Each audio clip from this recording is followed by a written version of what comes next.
Kapag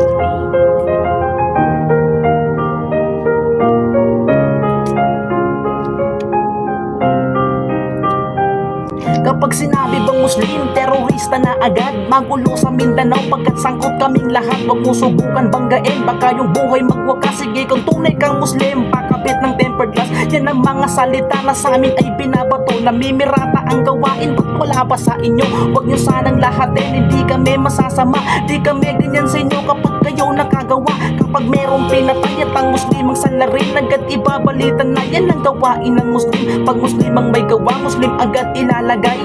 Na para bang kami lang yung marunong pumatay. May prinsipyo kaming tao din yung nga lang kilala. Di kami pare-pareho ngunit nagkakaisa. Katulad nyo kami ay tao rin at may sinasamba. Walang kinakatakutan, la ilaha illallah.